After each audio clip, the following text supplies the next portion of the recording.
이런 세상에 78세 노인이 한 번도 만난 적 없는 아시아 선수의 우승을 위해 30년 넘게 유니폼 하나만 만들고 있었다면 믿으시겠어요? 믿기 힘들죠. 그런데 그건 실제로 일어난 이야기입니다.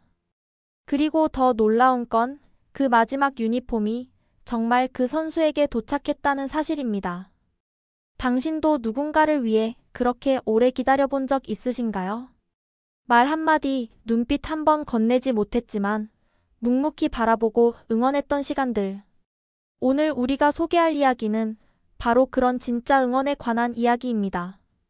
누군가의 우승이 한 인간의 인생 전체를 완성시켰습니다. 지금부터 그 사연을 들어보겠습니다. 그 전에 잠깐. 좋아요와 구독은 큰 힘이 됩니다. 당신은 누군가를 위해 평생을 기다려본 적 있으신가요? 이 말로 제 이야기를 시작해도 괜찮을까요? 한 사람의 작은 마음이 다른 대륙의 누군가에게 닿을 수 있을지 아직도 잘 모르겠습니다. 하지만 이렇게라도 제 마음을 전할 수 있다면 그것만으로도 제게는 충분할 것 같습니다. 안녕하세요. 저는 프랑스 파리 외곽 생드니 근처에서 50년 넘게 유니폼을 만들어 온 재단사 조르주 마르탱입니다. 이제는 손이 떨리고 실밥도 잘 보이지 않아 바늘을 잡는 게 점점 더 어려워지고 있습니다. 그래서였을까요? 손흥민이라는 한 한국 선수의 마지막 우승이 제게는 제 삶의 마지막 조각처럼 느껴졌던 것 같습니다. 제 가게는 작고 낡았지만 그 안에는 수많은 역사가 담겨 있습니다. 프랑스 대표팀의 앙리, 지단, 그리고 최근에는 음바페까지도 직접 맞춘 유니폼은 아니지만 그들의 경기를 보며 아이들이 유니폼을 사러 오는 모습을 지켜보는 것이 제 삶의 큰 즐거움이었어요. 하지만 그 모든 선수들 중 제 가게 한켠에는 단 한 사람의 유니폼만이 유리 진열장 속에서 햇살을 받고 있었습니다. 바로 손흥민. 아마 지금쯤 보시는 분들은 프랑스 노인이 왜 손흥민? 이라고 생각하실지도 모르겠네요. 그 질문 참 많이 받았습니다. 하지만 이 이야기는 단순히 팬심의 차원이 아닙니다. 저와 그 선수가 처음으로 연결되었던 그날 이후 제 삶은 조금씩 아주 천천히 변화하기 시작했습니다. 때는 아마도 2014년쯤이었을 겁니다. 저는 어느 날 파리에서 열렸던 토트넘의 프리시즌 경기를 구경 갔다가 경기장 주변 노점에서 우연히 아시아 선수의 유니폼을 손에 넣게 되었죠. 사람들은 대부분 케인이나 에릭센의 유니폼을 사려고 몰려 있었지만 저의 시선을 끈 것은 작고 깔끔하게 정돈된 흑발 머리의 선수였어요. 그가 공을 다루는 모습은 화려하지 않았지만 묵묵하고 꾸준했습니다.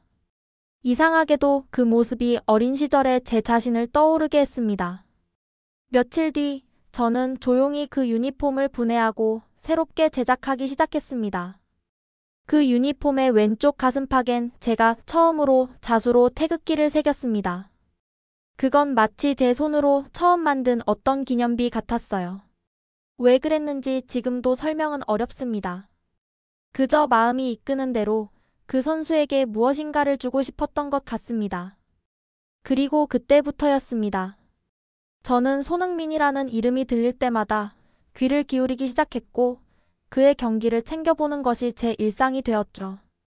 세월이 흐르면서 그 선수는 점점 유명해졌고 많은 사람들의 사랑을 받는 선수가 되었습니다. 그리고 저는 늘 같은 다짐을 했습니다. 이 선수가 우승컵을 드는 날, 나는 내 인생의 마지막 유니폼을 완성하겠다.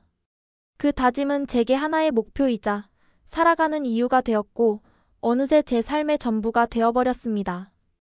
매 시즌이 끝나고 우승 소식이 들리지 않을 때마다 마음 한켠이 허전했지만 이상하게도 실망은 없었습니다. 왜냐하면 저는 그가 포기하지 않고 계속 뛰고 있다는 것만으로도 충분히 자랑스럽고 감사했으니까요. 그리고 올해 2025년, 저는 믿을 수 없는 소식을 듣게 됩니다. 손흥민이 소속된 팀이 유로파 리그 결승에 진출했고 그는 주장으로 출전한다는 소식이었습니다. 그날 저는 아침부터 작업복을 입고 오래된 가죽 재봉틀 앞에 앉았습니다. 이제 마지막을 준비해야겠구나.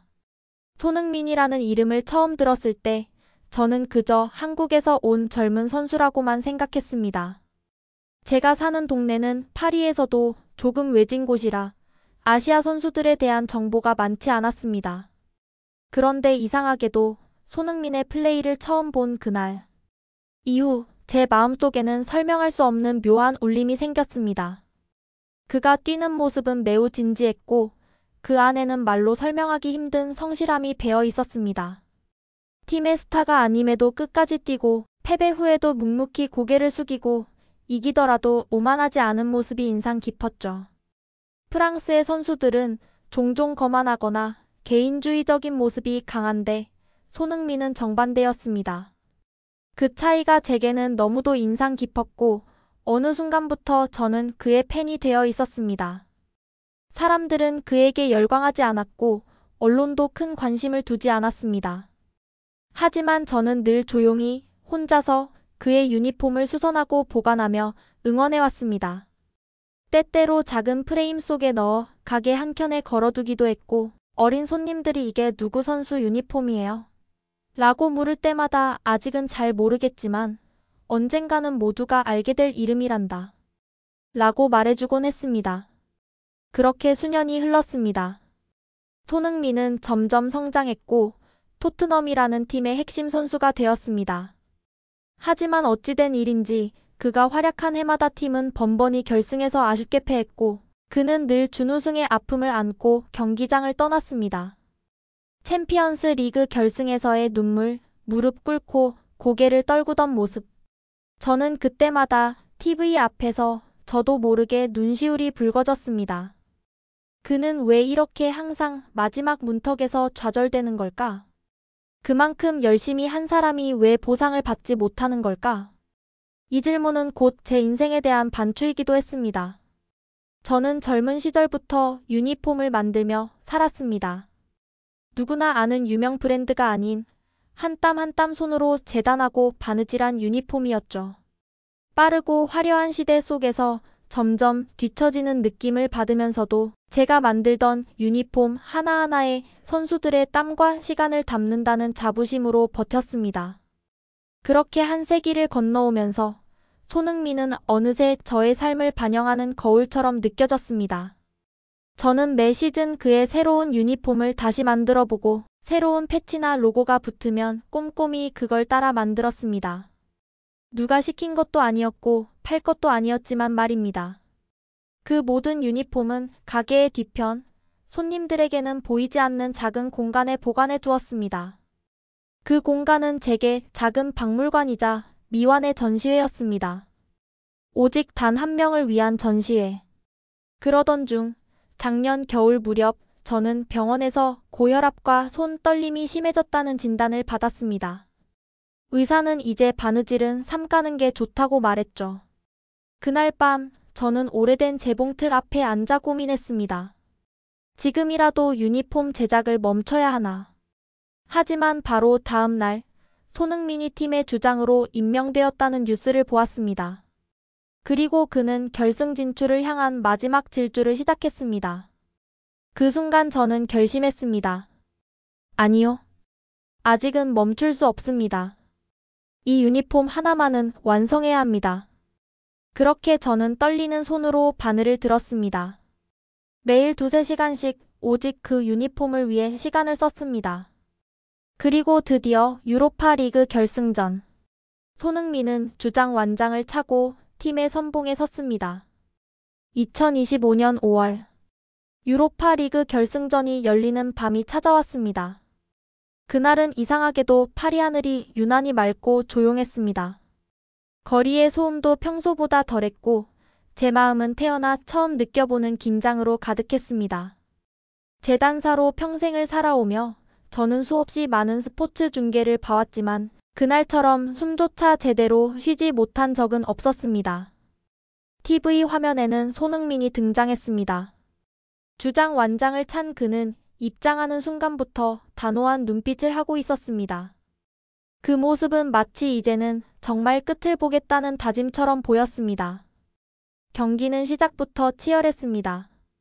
전반전이 끝나기 직전 상대팀이 먼저 골을 넣으며 리드를 가져갔고 저는 TV 앞에서 두 손을 모으고 기도하듯 바라보았습니다. 후반전 경기 종료 15분 전 손흥민은 동점골의 기회를 만들어내며 어시스트를 기록했고 경기장은 다시 뜨겁게 달아올랐습니다. 그리고 추가 시간 3분. 그는 마치 신에게 이끌리는 듯한 움직임으로 수비를 가르고 돌진했습니다. 모든 순간이 느리게 흘러가는 것처럼 보였습니다. 그리고 슛.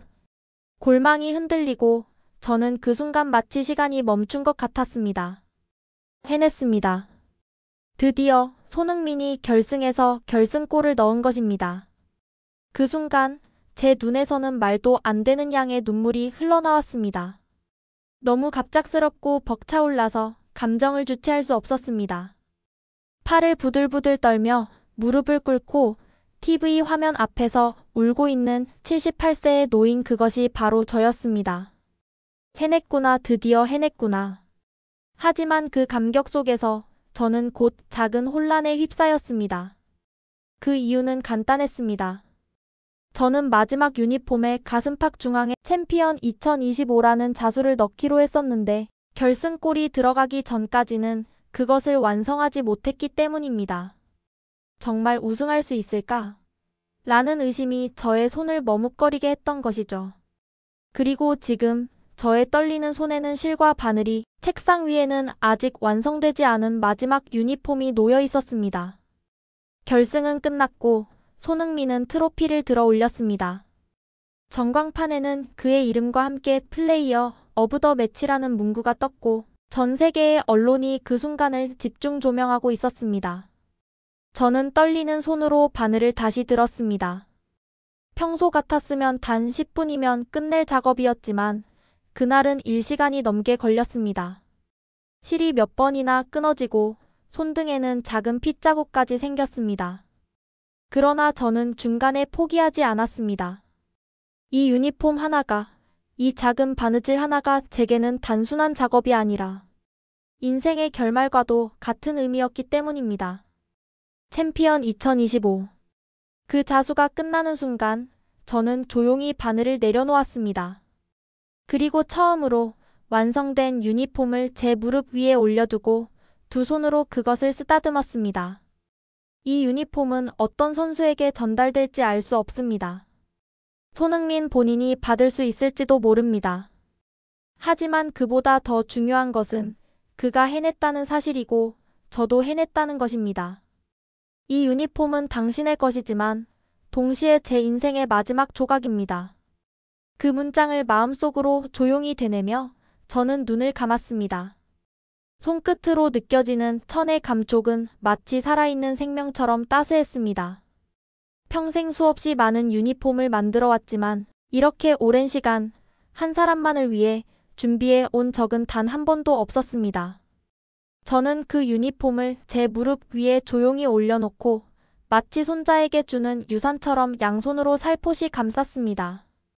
그리고 문득 눈가에 뜨거운 것이 맺혔습니다. 조용히 고개를 숙이자 눈물 한 방울이 유니폼 위로 뚝 떨어졌습니다. 그 순간 저는 깨달았습니다. 아, 이건 기쁨의 눈물이구나. 울음은 차츰 흐느낌이 되었고 이내 침묵 속에서 저는 오랫동안 그 자리에 가만히 앉아 있었습니다. 온몸에 힘이 빠진 채 유니폼 하나만으로 모든 감정을 쏟아낸 듯한 해방감. 마치 마라톤의 마지막 결승선을 통과한 주자처럼 저는 가슴속 무언가가 천천히 내려앉는 것을 느꼈습니다. 밤이 깊어졌고 저는 유니폼을 얇은 광목천으로 감싸고 상자에 담았습니다. 상자 안쪽엔 제가 손으로 직접 쓴 편지를 곱게 접어 넣었습니다. 손흥민 선수께, 이 유니폼은 당신을 위해 제가 평생 준비한 마지막 선물입니다. 당신의 우승은 단지 축구의 승리가 아니라 한 인간의 삶 전체를 완성시켜준 순간이었습니다. 당신의 뛰는 모습에서 저는 희망을 보았고 기다림을 배웠고 진심이라는 단어가 어떤 의미인지 다시 깨달았습니다. 부디 이 유니폼이 당신에게도 작은 위로가 되기를 바랍니다. 멀시. 브라보. 투주 아벡 보우스. 조르지 말틴. 편지를 넣고 나니 상자를 닫는 그 순간이 어쩌면 제 평생 가장 무거운 작별처럼 느껴졌습니다. 하지만 동시에 가장 아름다운 작별이기도 했습니다. 그 후 저는 택배사에 직접 연락해 손흥민 소속 구단의 런던 본사로 이 상자를 보냈습니다. 어쩌면 도착하지 않을 수도 있다는 현실적인 의심이 들기도 했지만 상관없었습니다. 전하고자 했던 진심은 이미 바느질 속, 자수 속, 편지 속에 담겼고 그것이 어딘가에 닿기만 해도 저는 만족할 수 있었습니다. 며칠 후 구단의 홍보팀에서 뜻밖의 연락을 받았습니다. 손흥민 선수가 직접 유니폼을 받았고 감사 인사를 전하고 싶다고 전해왔습니다. 그날 저녁 제 오래된 스마트폰으로 영상 메시지 하나가 도착했습니다. 화면 속 손흥민 선수는 조용한 실내에서 유니폼을 조심스럽게 들고 있었습니다. 그리고 고개를 숙여 진심 어린 목소리로 말했습니다. 멀시 몬시에울 말틴. 저는 당신의 이야기를 들으며 눈물이 났습니다. 이 유니폼은 제게도 인생의 선물입니다. 제가 더 좋은 사람이 되도록 노력하겠습니다. 그 순간 저는 말을 잇지 못했습니다. 바로 그 말이, 그 마음이 제가 이 유니폼에 담고자 했던 모든 것이었기 때문입니다.